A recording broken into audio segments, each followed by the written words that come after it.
can't be serious, man. You cannot be serious! I always look forward to speaking to this man. In fact, I look forward to speaking to all the people that we have as regulars, but I look forward to speaking to this man because I've known him for a long time, and we've just had Dick from Muff on part one, and it was a pretty heavy Dick from Muff. It was a pretty heavy political bent that we're on about Joe Biden and all, which is Dick's forte. He's into all that sort of stuff. But the man we're about to speak to is a star, and he's Greg Evans. And welcome to it again, Greg. Well, it's very nice to be on it. Thank you very much, Sam. Now, I'm talking to you from Darwin today. And I said I'm going to speak to you, and you said, will that be Eastern Australian Standard Time? I said, what other bloody time would it be? And you said, well, Mr. Smartass, we are half an hour behind or ahead of you, are you? Behind, yeah, absolutely. So it's earlier in the morning here than it is where you are, but the sun is still shining. It is absolutely beautiful weather. And I've bumped into so many people up here that listen to the podcast when they're travelling down the Stewart Highway, when they're driving off to Katherine or Alice Springs or Melbourne. They listen to the podcast. Is that the Stewart Highway or the Sturt Highway? No, it's the Stewart Highway. Stewart? There is a Sturt Highway that runs across South Australia from Renmark and goes into Adelaide, etc. And that is the Sturt, and a lot of people get it mixed up. But no, the one that starts at Port Augusta and heads north to Darwin is the Stewart Highway. And do you write down any shout-outs to people say, give us a call, or they say, we listen to the podcast, and you should say, Greg, you should say, well, give us your name, but you probably haven't got a pad and a pen, and the badger's probably not with you to write all this stuff down. How is the badger? The badger's going okay. The badger is Greg's wife, and is called Sue, and she's a very charming lass. We call her affectionately the badger, not because she looks like a badger, or she's a very charming-looking woman, but I won't tell you why we call her badger, because it's just personal and it doesn't really matter. Well, and the badger is fitting in nicely in the Northern Territory as well. She's going good up here because there's lots of different species, I've got to tell you. A couple of things I wanted to report. But I've started calling Sue the possum, the little possum she is. No, I haven't. She's frowning very. As soon as I said that, she frickin' wiped the smile off her face. Yeah, go ahead, Greg. Sorry. No, when you talk about shout-outs, and on the way up here, we came through a town called Larrimah. Now, there would be people listening this morning that know about the saga of Larrimah. Larrimah now has a population, Sam, of 9 people. Really? 7 people. I think it used to be 12, and then it went to 11 because Paddy, one of the residents, was disappeared. He disappeared with his dog. Presumed murdered, and Paddy's no longer there, and this has been well documented. But Chris Callaghan is a singer, and he was singing at the Larrimah pub. And Greg, please. Larrimah has 9 people in it, and it's got a pub. It's got a pub. Well, it's one of the first pubs in Australia, and it was built for around about World War II time. Because, as you know, Darwin was bombed heavily by the Japanese in World War II, and so they wanted to build an army base that was out of town, like a couple of 100 kilometres south. So they built a railway line, and they landed in Larrimah, and most of the troops, so that put them off the coast, they were down south. How the wheel has turned, Greg. Bombed by the Japanese, now they got a Toyota factory up there. Oh, well, they own one of the biggest gas producing places in Darwin, and the Japanese, and it's spewing out a whole stack of pollution at the moment, Sam. You wouldn't believe it. The township of Darwin is covered by a blanket of pollution, and it's carcinogenic pollution, and that's because this Japanese gas plant is putting out more gas for Japan than they were originally quoted when they got the permit. And the government, the Northern Territory government's got to do something about this because the pollution's bad. Well, they're going to get us one way or the other. Maybe would Dick from Muff, is he up he's American politics, is he, Dick? Oh no, he's universal, man. He will get on to the Japanese putting carcinogenics into the atmosphere in Darwin or wherever it is. He'll be right onto that. He'll have a theory about that. Don't you worry about that. That's good. Now, I can't get off Larimer. Is there a main street? Is there a shopping centre? Is Woolworths up there? Or no? There's no main street. There's no shopping centre. There's just a pub, and it's got a big Pink Panther next to it that's been there for many years. But there was a lady up there called Fran, and she opened Fran from Larimer. There's been books written about this, and there's been documentary. Fran swore like a trooper. Every second word was not in the dictionary that Fran used, and Fran had a dispute with her across the road neighbour Paddy, and Paddy used to support the pub who made pies, and Fran made pies of her own and tried to sell them to the passing by customers coming up the Stewart Highway. So there was an ongoing feud, and there was big accusations that Fran might have had something to do with Paddy's disappearance. But that's been refuted. That's been quashed. And the thing is, Paddy's gone. His dog's gone. Paddy was having dinner. We'd been to the pub, and he rode his mobility scooter back to his house, and he was having dinner and then disappeared. Him and his dog gone. And when the police came to have a look, his meal was half eaten, but Paddy's never been seen again. And the police have gone into great forensic detail, and only this week, Sam, the police have announced the case closed. Someone has got away with murder in Larimer. Well, Suzanne has just looked up Larimer, and it's spelt not how you think it is. Tell us what you found out about Larimer, Susan. Well, I just showed you the picture of the pub. That's all. Well, spell it. Spell it. Well, it's spelled. That's the only bloody thing there. Well, I did do a Google. This is how well I'm going on the English language. I did Larama. So did I. That's how I spelled it. But it is actually, in fact, Larrimah. That's it. Well done for saying H. God help me if I didn't. And what did it say? Just a picture of the pub, nothing else. Just a picture of the pub. Oh, Paddy might have been in the doorway, I reckon. Who's that old geezer there? You'd see a picture of Paddy. Yeah, there'd be a picture of Paddy on that side. Just a question without notice, Greg. You mentioned Paddy used to have a mobility scooter. How did he power it up? Is there a nuclear power station nearby or what? They got any power there? They got no power. They got power, yeah. They must have a generator system somewhere. I don't know where. You can't hear it at the pub, but you can only hear Chris Callaghan singing away. There's a good book. Caroline Graham and Kylie Stevenson have written a book, and it's called Larimer. And the whole story is set out there. This is for a town of now 7 people. 7. Have you been to Larimer? Did you say that? No, sorry. Yes. On the way up, called into Larimer, had a few beers at the pub and sang some country music with Chris Callaghan, who's performing there. Do you have? There were 6. He had an audience of 6 people. Did you recite some of that stuff, those poems that you recited on when you're on the back of the boat with Craig Willis? You're on the back of our boat with Donna and Craig and you and the Badger and me and Suzanne. What was that? That was Christmas? Could that have been the man from Iron Bar? No, I know what Now, what was the occasion we were on the back of the boat? It was New Year's Day or what? No, it wasn't. No, Australia Day, was it? It was Australia Day. Well done, Greg. Well done. Yeah. So did you? That's right. So you did. You entertained us for half an hour with poems and poetry, remembering stuff. The man from Iron Bar. Give us the opening salvo. The opening paragraph. It was the man from Iron Bark who struck the Sydney town. He wandered over streets and parks. He wandered up and down.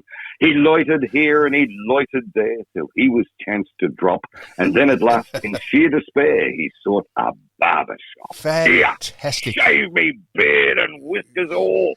I'll be a man of mark. I'll go and do the Sydney top back home in Iron Bark. You did that. You went on for 12 minutes about that on the back of the boat. It was absolutely fantastic. I did the speech that Richard Burton gave on Frank Sinatra's inauguration of one of the wings of a hospital, and I thought that's pretty good. You trumped me. You went on for 20 minutes, and then you went on to another poem. Did you let any of that stuff go at Larimer? No, I didn't. I was going to do that. Funny you should say that, because the thought had crossed my mind, but I didn't want to take away from Chris Callahan's performance. We're singing some beautiful country songs. They could have done some promos, some billboards on the way up to Larimer. Appearing here next month in person, Greg Evans to do The Man from Ironbark. I reckon they would have doubled the population of Larimer. They would have gone from 6 to 12. You could have just would have been fantastic. How long would a keg of beer last up at Larimer? I did year and a half. Quite a few. No, because there's most people who come up the Stewart Highway. A lot of people call in for a beer at the Larimer pub. Fantastic. It's not quite as famous as the Daily Waters pub, which is a few hundred k's further up the road. But Larimer is worth investigating. In its population of 7 people. And, Paddy's house went for sale, by the way, Sam. And you could buy Paddy's house. You and Sue could have bought a house in Larimer. Opening price at $15,000, passed in, sold for $32,000. It could be as famous as the castle at Bonnie Doon, the house that Paddy lived in, the house that Paddy was last seen in. So, but anyway, it's been... Now, whoever bought if it was a couple, it should be certified. That'd take the population up by 2 people, go to 9. Oh, that's extraordinary. Now, just before we, I said, no, I want to give a shout out. Dr. Ben says, don't do the shout outs at the start of the podcast. Do them at the end because people are not interested. Well, Ben, we always do them at the end when Ben's on, but when he's not listening, and Ben's good. Ben is fantastic. He is absolutely brilliant, and we'd be nowhere, this podcast, if he didn't come on every other week. Is Ben into nuclear power plants? Yes or no? I think he is. I heard. I listened to. He interviewed Tucker Carlson the other day. I listened to him interview him. No, he's brilliant, the doc. But I'm giving a shout out to Peter Wright, who was a world class squash player.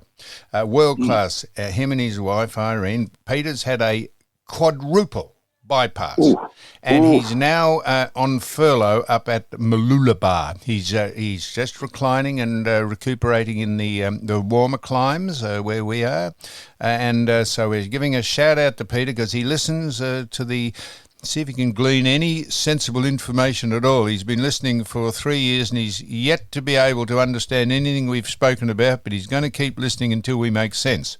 That's Peter and Irene. I said Irene, didn't I? Peter. Irene as well. Quadruple. I said Peter Wright and his wife Irene, didn't I? Didn't I? Oh, what? I don't know. I'll have to pay it back. I can't remember. Good night, Irene. Good night, Irene. I said good, Irene. And also, I tell you who. Did you ever go into the back of the kitchen at the pub at Mooloolaba? Where is it, Maria? What is it called? Larimer. Did you see the hot water service? Have Houdini Plumbing been up there and put a hot water service in there? Service? Because they are ubiquitous, I think is the word. Is that ubiquitous means everywhere? Or no? What does that mean? I don't even know what ubiquitous means. And you won't know how to spell it, Sue. Look it up. So just get Sue to Google it. Yeah, but you got to be able to spell it in order to. Anyhow, Houdini Plumbing, they have gas, hot water. You reckon I can't spell it, isn't it? Go on then. UBIQUITOUS. Yeah, and what does it mean? Present, appearing, or found everywhere. That's it, ubiquitous. That was correct. So they've thank me for it. Come on, thank you. Well done, Sue. I reckon Larry. I tell you what, we should get him on the Chase Australia with Larry Emger. I reckon Larry do, or what, they would have a hot water from Houdini Plumbing in Larry do, the kitchen. Larimer. Oh, Larimer, sorry, Larimer. You're getting Larry Emder and Larimer mixed up. It was too, because the principal, I said the principal of Houdini Plumbing was a bloke called Ahmed, and he got the brace and bits nicely. He said, "I'm not the principal." He said, "I'm the boss." And I said, "Well, isn't the principal isn't the boss under the principal of a company? I would have thought the boss is someone who runs the day-to-day affairs of a company, and the principal is someone who actually owns it." Yeah. Anyhow, But up in the yeah. Oh, he got now, Sam. Just you said that Peter Wright had a quadruple bypass. Yeah. I don't know whether you know this, but I caught up with my mate Kevin Bloody Wilson the other week. I love Kev.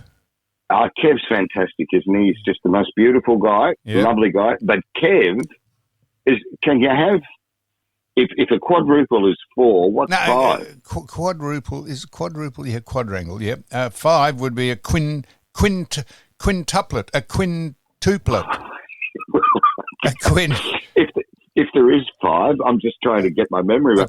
But anyway, Kev had one of them. He had, I think, more than 4. But he and Sam, he died. No, he's not dead. He's not dead. Jesus Christ, going to say, man. I know. I frightened you. Now, before you go on, here's Sue. Here's the travelling almanac. Here she is, a quintuple. Go on. Oh, good on you. No, it is a quintuplet. It is a five-way blockage of the arteries. So that's it. Well, that's what he had. So, quintuplet. And you said he died. And you said he died. Look, I'm not talking out of school here because Kev mentioned this on stage. Kev died for 40 seconds. He was dead. And they got him back to life because he died on the operating table, which is, if you're going to die, I suppose that's a good place to do it because there's doctors all around you, and they brought him back. So Kev's been off, a bit like Kerry Packer, I suppose. I said to him, what happened? Anyway, but he's okay now, but he has to take life a lot slower. But only Kevin Wilson could die for 40 seconds and then come back and then get on stage and sing a song about it. And if you want to just be amused, I can't use the words, but get one of Kev's very notable tracks, Santa ULC, where's me effing bike? You promised me a year ago. I can't use any of the words. Well, I could, but I won't. But he is a star, Kevin Bloody Wilson. And I was just wondering, Kev would go around and he would poke tongue-in-cheek fun at everyone, including the Indigenous people and us and everyone else. I'm wondering, has he had to modify his material, or do people just realise it's so hyperbolic, which means it's so exaggerated that no one takes any offence? I think the Indigenous people were his biggest fans. They loved having the piss taken out of him. His mate Nigel. Nigel is a legend. Anyway, the fact is that he does talk about this on stage, but he talks about political correctness, and then he uses the term dillygaff. You've heard that term, Sam, dillygaff? Do I look like I give? Yes, do I look like I give a fuck? We say fuck occasionally if it's in context. We don't swear gratuitously on this show, but if it's a dilly fuck, a dilly, what is it? Dillygaff. Well, Kevin swears even if it's not in context. But you know, the thing is, Kev came around to my house for dinner once, Sam, and he doesn't drink, smoke, or swear. He drinks Coca-Cola, and he's polite, and he gets on stage and he's filthy. No, it's good. It's because it's so outrageously nonsensical and, as I say, hyperbolic, so exaggerated that no one could take offence at it. Now, the Sue has come up again. Just I want you to. The only reason I'm getting her to read this out is how many bypasses how many arteries come out of your heart? Read this out. There's another. Hang on, listen to this. Do you know what a 6-way heart bypass is, Greg? No. A sextuple. A sextuple. Well, I thought it'd probably be sex something. Six, geez. Well, how many arteries come in? Could you have 7 or 8 or 10? I don't know. God. When he said he had 5, I thought that would be one too many. I don't know. It'd look like the telephone reception thing. It tells you you'd have more wires coming out of it's unbelievable. Yeah, it is. And anyway, Kev has recovered from that and singing beautifully and taking life as a company. And of course, his daughter Jenny Talia from Australia. Jenny Talia from Australia. That's her name. Jenny Talia. Jenny Talia now sings. She now sings on stage with Kev. she mate, she does songs about camel toes, and I've never heard of camel toe. Camel I learned a lot. I learned a lot going to the show. I think a man can have a camel toe too, as if his underwear separates the plums and he's got tight jeans on. I think you can see the definite 2 sort of jowls hanging down his crotch. But they look very, very attractive on a woman with tight jeans. The camel toe. The minge gets split in half, and of course it looks like a gull. Looks like the Great Australian Bite. Anyhow, that's what Kev sings about, and it's very, very entertaining. So we just finished off. We gave Houdini. I'm sure they got a hot water service from Houdini Plumbing. They go everywhere, Houdini. And Ahmed says he reckons he's not the boss, he's the principal. So very good company they are, and also. MichaelChristianMenswear.com. He said Andy and Sandy Steinhaus. Andy and Sandy Steinhaus from Mitcham.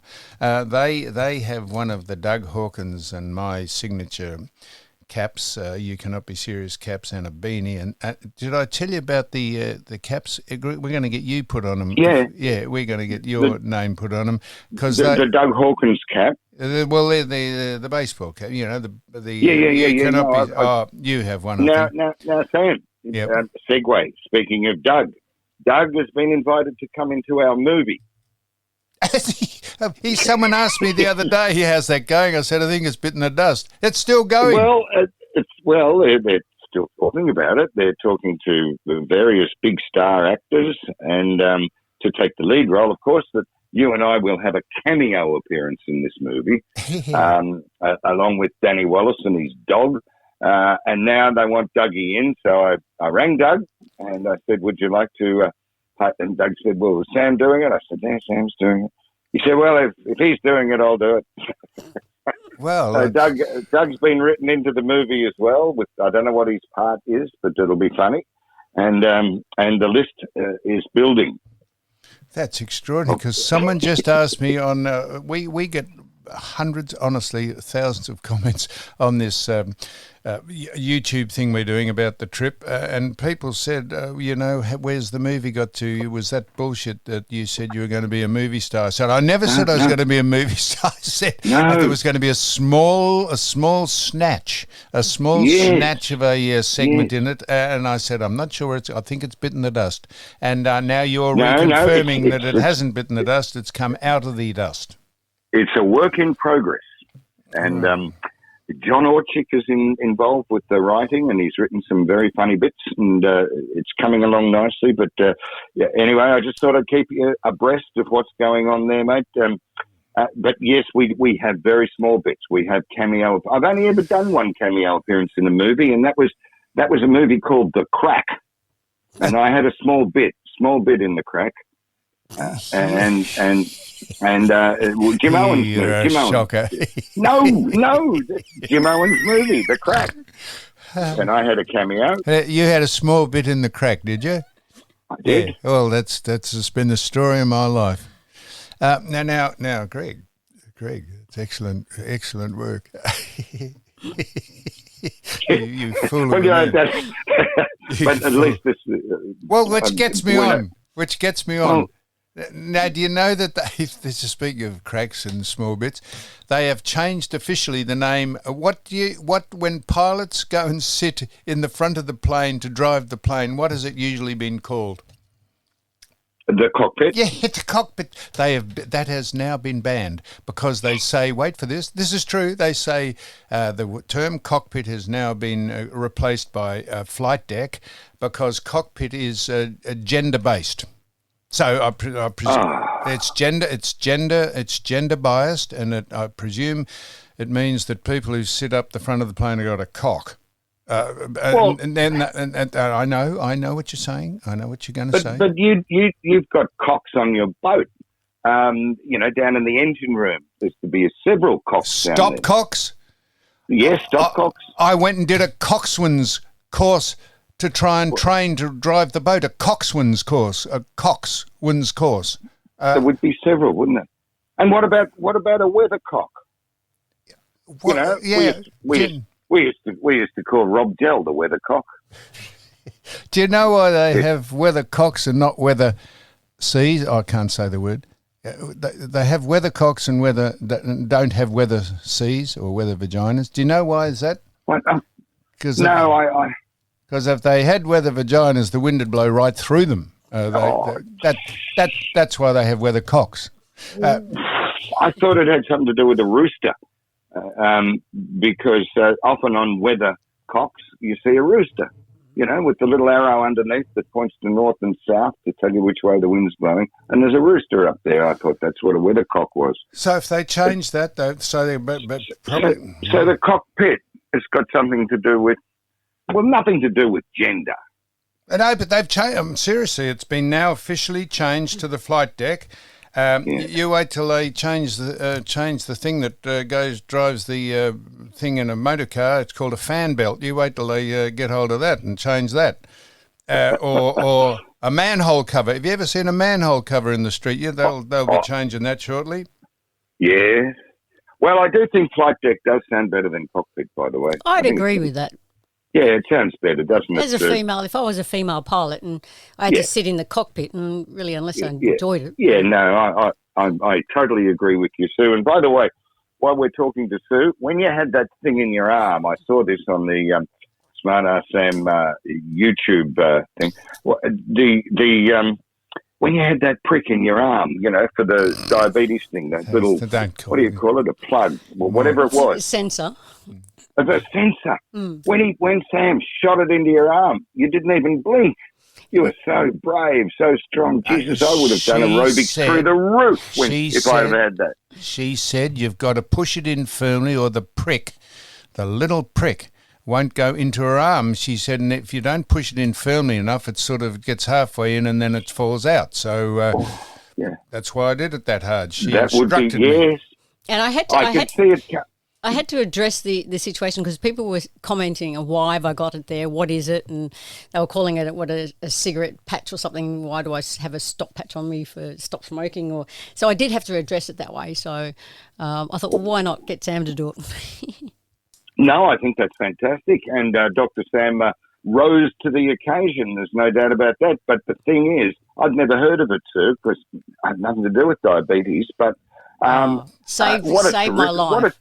What a terrific thing this thing is that you put on your arm. And how long does it stay there? 2 weeks you put it on there, and it just goes to your app on the phone, and then it has alarms. So you can set the alarms of whatever when you get low or go high. I say it saved my life. I reckon I wake up sometimes 3 or 4 times a night because I'm going low. So you obviously have to address it. And if you didn't know, so I go can into a vouch coma. for that. So I can hear Sue has the alarm goes off when it resonates with her phone, and I'm in the top bedroom there, and sometimes I can hear it through 3 or 4 doors. The alarm going off while she's the down. Alarm in the device or on her phone? On a phone. And then he wakes up and he runs into the thing. And I knock on the door. I've never been in while she's been in bed, but I knock on the door like that, and I say, "You all right?" She says, "Yeah, I'm all right. I've had to take a snake." Best you go back to sleep. Best you go back to your own bed. So I was looking for every excuse to see if I can go into the room, but I can't. She said, "Don't come in. I'm okay. Stay back." Yeah. And I say, okay, and I pad back up to me little sleeping quarters there and get into me sleeping bag. Oh, no, it's brilliant. I learned a lot from that, too, and I commend you, but when he shot it into your arm, I thought, oh, we'll see a bit of A wince. a bit of a scream. Yes, but nothing. No, Nothing. doesn't How hurt. brave are you? Well, there's a lot of people out there that do it, and it's just so fine, and you get used to injecting. I inject probably 5-6 times a day, or every time I eat or drink or anything like that, I have to inject. So you obviously get used to the pricks. And Greg, the only reason we did it is we don't want people to feel sorry for us. I thought I'd speak about the prostate I've had to have out because people said, "Oh, tell us about it." So it sounds as though we're whinging and whining and saying, "Oh, how brave we are," but people just wanted to know what the patch was, and they want to know how. Plenty of people have got hold of us and said, "Oh, I'm about to have my prostate out, or I've had a bad test result for the prostate, and how do you cope with it?" So we don't want to give the impression we're heroes because we're not. As Sue says, every single person has something go wrong with them at some stage. So we're only just responding to questions we get asked.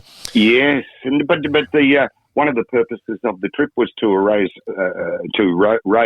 prostate awareness. It was. Am I correct? Yeah, absolutely. And so, in return for you putting on the patch, did Sue? Yep. Yes. Is that a yes? Yeah, I was putting on the patch. No. What was Sue? No, that's a no, is it, Sue? I'll take him to the doctors and get a blood test. But pardon me. No, she's not reciprocating. No, I haven't. No, I haven't just worked myself into the state of mind where anyone can stick a finger up my bottom, let alone Sue. So I'm going to stick with the blood test at this stage until I get a bit more daring. But Greg, now you're up in the Northern Territory and we're here at Airlie Beach. And I don't know whether you've been into a supermarket and someone stopped you. I did that yesterday and I was actually in the supermarket. I just needed some conditioner for my hair. So I'm standing there and you don't understand how many brands and how many different ones you can choose from, and they're different to Melbourne, to Queensland, and rah. So I'm just standing there pondering what's going on. This guy comes up to me and he goes, "Sue." I said, "Oh, yes." And he goes, "Oh, my name's Jeff. I've been following you all the way up from on your trip up here." And I said, "Oh, that's great. Imagine if I was looking at something personal, if I was in the female hygiene condoms or tampons or something." Yeah. So I said, wouldn't matter though in this day and age, would it? He could have given her advice. He wouldn't know what I was looking at because then I've gone to the checkout and then he's had another chat to me at the checkout, and then I've gone out the door and he's had another chat to me as we were going out there. So I'm going to give him a shout out, Jeff, who used to be in Queenscliff, now living at Airlie Beach. Oh. Thank you. So I was looking at some condoms in one of the other shopping things I did, and someone on the asked us a question on the YouTube channel that we read out. They said, "What did you do with the condoms you bought?" I said, "I made gloves out of them." So I sometimes work down in the engine room, and I just just put a condom in each hand, and had to buy 2 packs because they only came in packs of 5. And someone said, "Do you know what the knob on the end of a condom is?" And bloke said, "No." He said, "That's a stand-on to get it off." I thought, imagine the size of the... anyhow, so... Now, Seb, there was the man who went into the chemist shop and he wanted to buy some condoms, and he said to the lady behind the counter, "I'd like to buy some condoms and I want size XXXX." She thought, holy hell, I've got to get to know this bloke. So she went out with him. And next day she went back to the shop and the co-worker said, "Well, how did it go?" She said, "No good." She said, "All I found out was that he had a stutter." That's very good. That's excellent. Sorry, just segueing into your content. No, that's good. Sue, another segue. You were in the supermarket, but I went out to the Tiwi Islands. I had a trip with my friend Frank Hutchinson, and out we went on this ferry. And now the Tiwi Islands are 80 kilometres, 80 nautical miles, I think, off north of Darwin, part of Australia, of course. There's 2 islands out there. There's the Bathurst Island and Melville Island, and the ferry comes in on Bathurst Island. And there is a large Indigenous Australian population that differentiate themselves, by the way, from the Indigenous Australians on the mainland. for many reasons, different cultures, different backgrounds. For example, they don't use the didgeridoo in their music on the Tiwi Islands. There's no such thing as a didgeridoo. That's exclusive to our mainland Indigenous Australians. And I got off this ferry, and we had a very nice Indigenous Australian guide. His name was Buffy, and Buffy met us at the terminal and took us on a beautiful tour all around the art gallery out there at Bathurst Island. And a woman came up to me and she said, "You're Greg Evans, can I have a selfie?" And I thought, holy Jesus, on the island, on the Tiwi Island.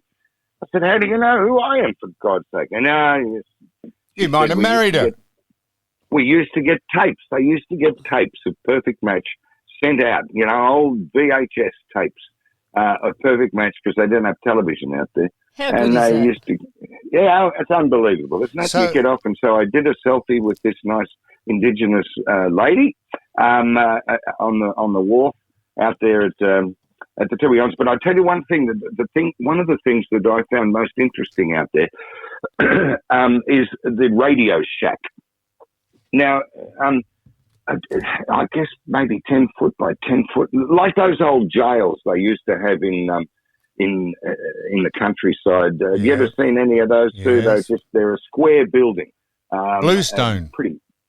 Well, no, made of wood. Oh, but, sorry. But they were around at various police stations back in Ned Kelly's days all of that.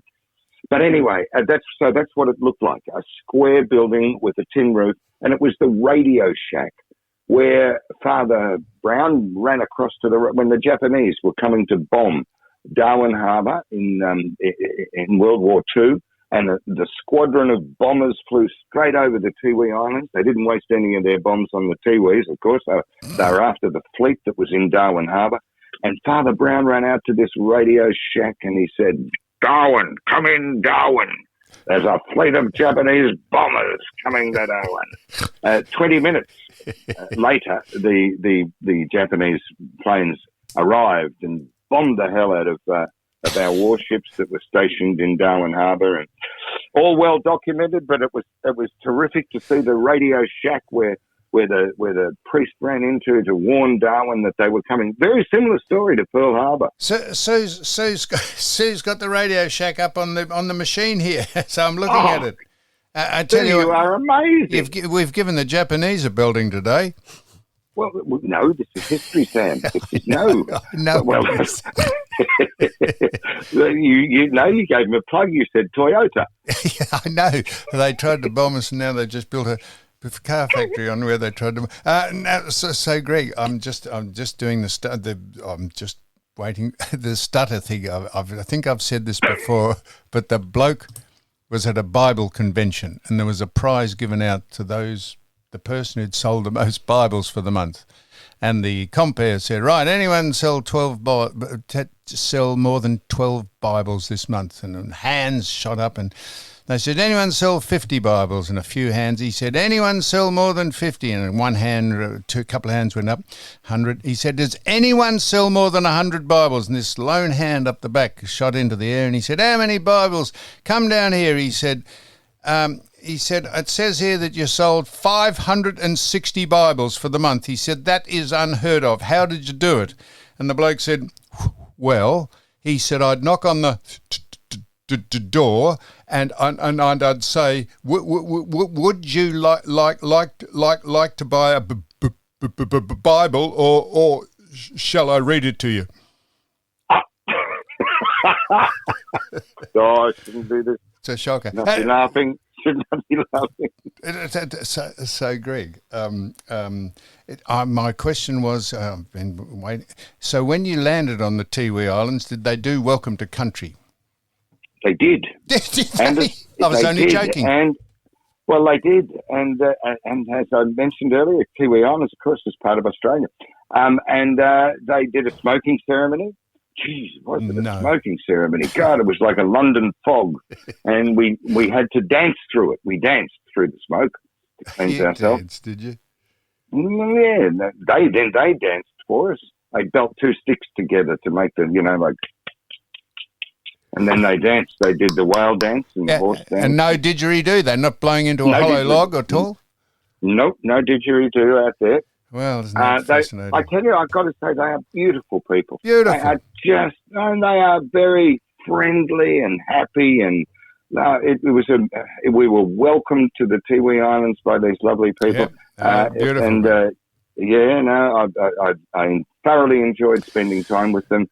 We went through the art gallery, did a bit of silk screening that they did. The Badger bloody silk screened a T-shirt with horseflies on it, and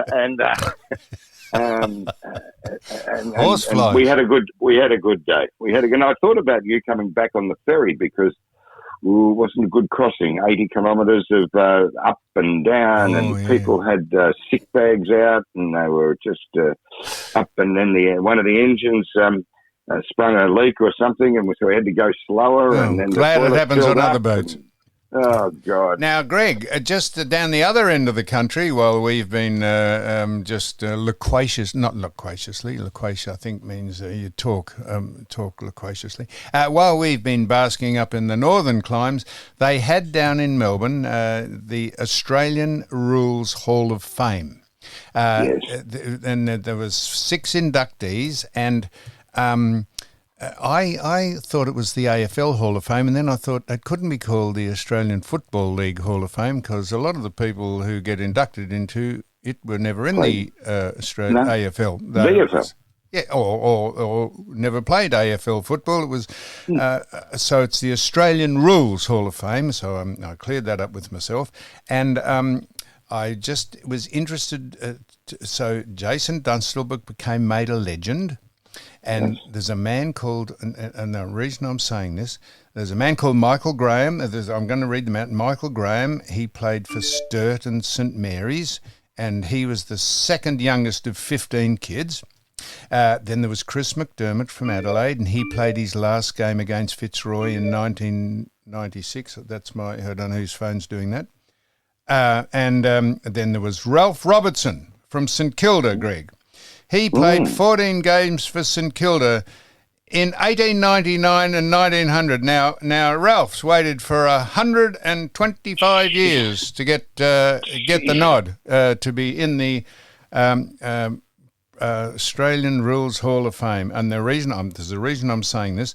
Ray Schofield got in from West Perth. Dane Swan, of course, got in, and Kelvin Templeton, who played for your side and Melbourne and Footscray. He played 177 games for 593 goals, and in 1985 he finished. 40 years it took him to get in. So the reason I'm saying this is someone told me that on Craig Hutchison's football show, Caroline Wilson does a segment called The Elephant in the Room. How appropriate that is. Elephant in the Room. And she was banging on about how Nick Riewoldt had sort of turned his back on being inducted. Nick, of course, finished in 2017, and he said he wasn't able to go to be inducted into the Hall of Fame because he wanted his family to be there, and while he was in Australia, just temporarily, because he lives in Texas, he declined he said he'd like his family because it's a prestigious award.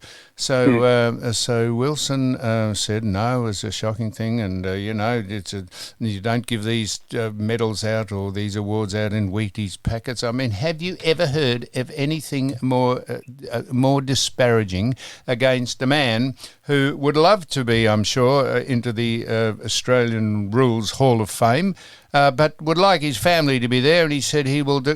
He finished in 2017. Ask poor old Ralph Robertson, who's waited 125 years to get on. I think probably there's greater things in life than being given football awards. If it's your family, you want to be there. And have you ever heard anything more? It really annoys me. That's people living their lives vicariously through the people they cover. But why didn't the AFL just bring him out and put his family there?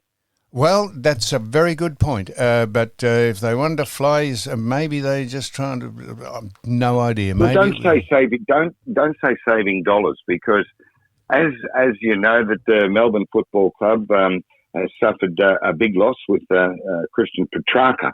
And they were talking about those X-ray machines, Sam, those portable X-ray machines that you could have at a footy ground, at the MCG or down at the Cattery or wherever AFL is played.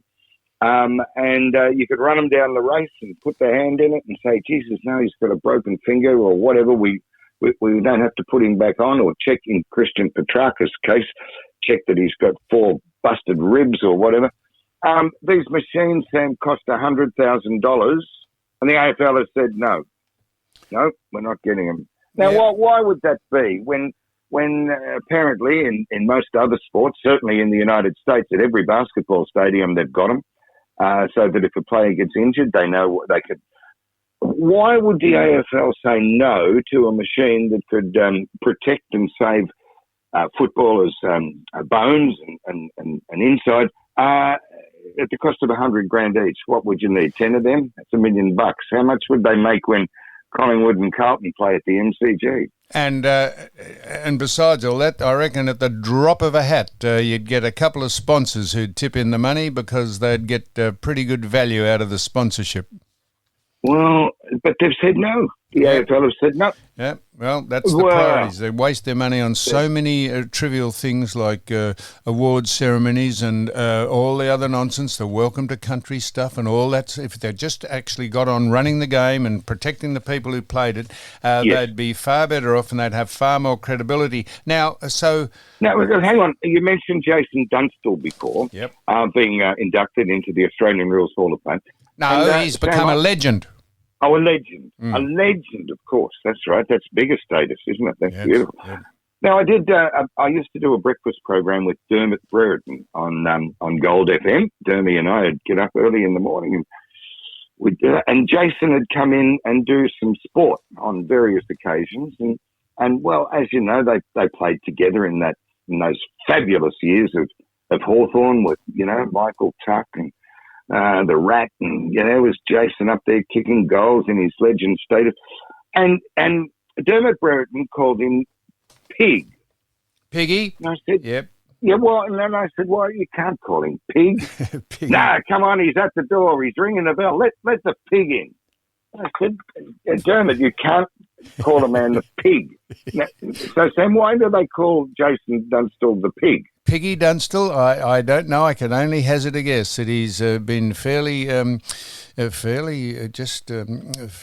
brash and outrageous at various football functions, and I think he could eat half a shark and $200 worth of chips at a sitting. I think he's avid. I think he's got a voracious appetite, and I call him the ape. He looks like a silverback ape to me. And you used to call him. I did. What do you call him? There's Uganda's silverback. He's an ape.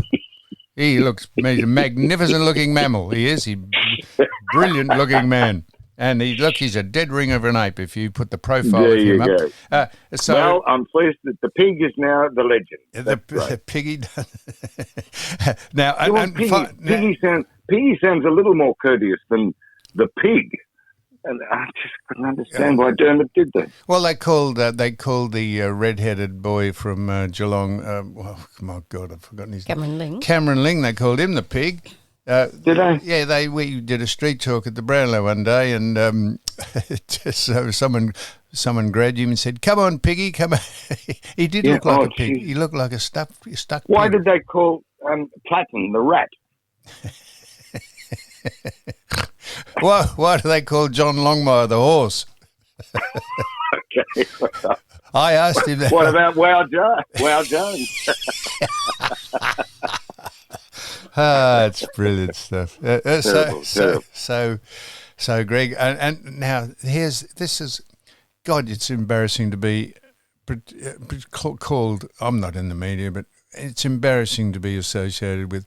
So there's a petition gone out for Brian Taylor to be sacked because when Rodney Dangerfield, God, how's am I going? Patrick Dangerfield slung someone to the ground, a Carlton player. So he's looking up to who the Carlton. He slung him and he got a free kick for a sort of a dangerous tackle. And Brian Taylor said, well, the tackle was pretty violent, he said, but he did try and hold him up just as he realised he was going to hit the ground. And he said he might have thought the player that was tackled made a bit more out of it than was necessary and sort of made his head go into the ground a little more forcefully than probably it would in order to get a free kick. Words to that effect. Well, they have gone berserk. They have called for his resignation or for him to be stood down. Brian Taylor, like anyone else, is asked to give an opinion about what he thinks in a field of play, a course of action, and he was given an opinion. If you stop people, he wasn't maligning the boy. He was just saying that the guy was probably trying to milk a free kick more than the action deserved. That was his opinion, and they've called for his suspension just to consider who was the man. Sam Walsh from Carlton. Sam Walsh. And honestly and truly, and all hell is broken loose, and fair dinkum, this is what you're asked to do when you're a commentator. Even if you're a broadcaster, there's a broadcaster and a commentator is just give your opinion. And all they've signed, there's about 5,000 signatures, and you can bet they're all Carlton supporters who have written in and signed the petition, and I bet no one else could give us stuff. We wish the boy well, and I think did Dangerfield get suspended or was he up before? It doesn't matter what. But so Brian's got to knock back all the do-gooders and all the cow-eyes and all the virtuous nonsense dribblers who just go on and on and on and find something wrong with every single thing that happens in the game. Yeah, they do. Stephen May copped it for faking a dangerous tackle. Well, I think that's what Brian's sort of on about. Yeah. That you shouldn't do that. That's awful. I mean look, the dangerous tackle rule is a good one. Let's get it out of the sport and protect the players. And anything that protects the players from very serious head injury is a good thing, in my opinion. Yes. And if they're going to be serious about the dangerous tackle, Stephen May should not have done that, and I think he realises that.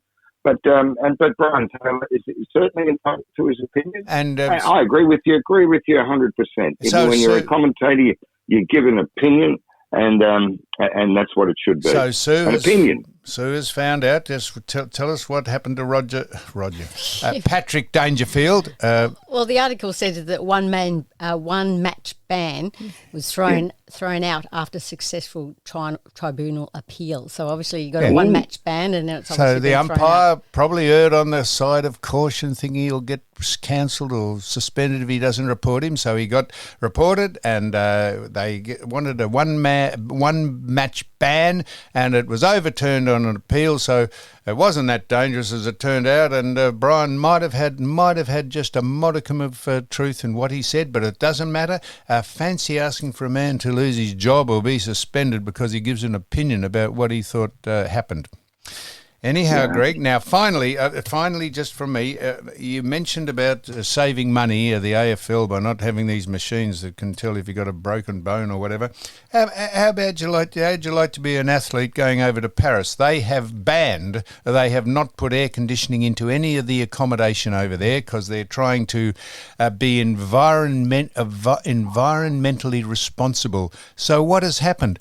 The complete undermining of the whole environmental program has been usurped by all the athletes bringing their own private air conditioners with them in their luggage, and so that they're not going to be put up with being hot and sweltering in a country that where people eat smelly cheese and eat snails. Dogs. And dogs, do they? Frogs.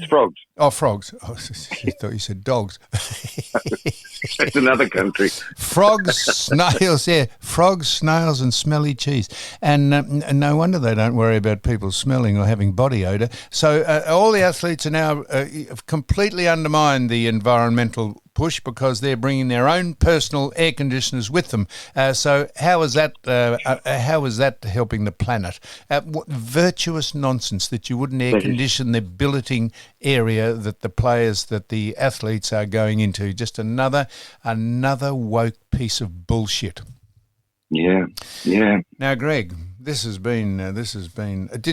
Just finally, did you know how do you reckon the planet's going? In New York City, they're holding. Wait for this. They're holding a Fat Beach Day where overweight people, obese people are welcome to the beach without being wearing whatever costumes they like. It's called Fat Beach Day. I presume if you're not overweight or you just got a reasonable body, you can go to the beach. But they have priority. The fat people can go down and they can take a disrobe into their kit and swimsuits and everything, and not feel embarrassed because there'll be a lot of fat people around and no one will give us stuff. Fat Beach Day. Can you fucking believe it? The world has gone completely mad. Fat Beach Day. Yeah. The world's gone mad, Sam. I'd like to have the concession to sell suntan cream. Yeah. You'd be selling it in the gallons. You could have an old farts day. Oh, geez. Fat Beach Day, eh? Jesus, they'd all run into the water and the sharks would turn on the alarm. That's what they said on the bulletin, on the news item. They said the only things that have welcomed Fat Beach Day, and they had pictures of white pointers there lurking in the ocean. They'll be like eating a whale. Anyhow, there we are. So, so if you want to be part of Fat Beach Day, grab as many groceries as you can before the next one's on and see if you can balloon out to about 500k and you'll get a prime position on the beach. Now, Greg, it's been fantastic. Did I do the shout-outs? I did. I mentioned... I did. I've done everything there, I think. Well, happy trails. Look after your foot. Stay well.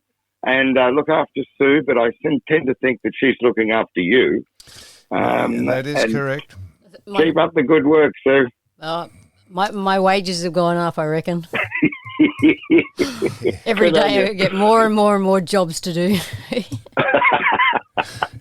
Good stuff. We'll just watch out where he's dropped. Watch where he's dropping his anchor. All the best to you and the Badger, my friend. Thank you, Sam. Bye, Sue. Bye, Sam. Bye.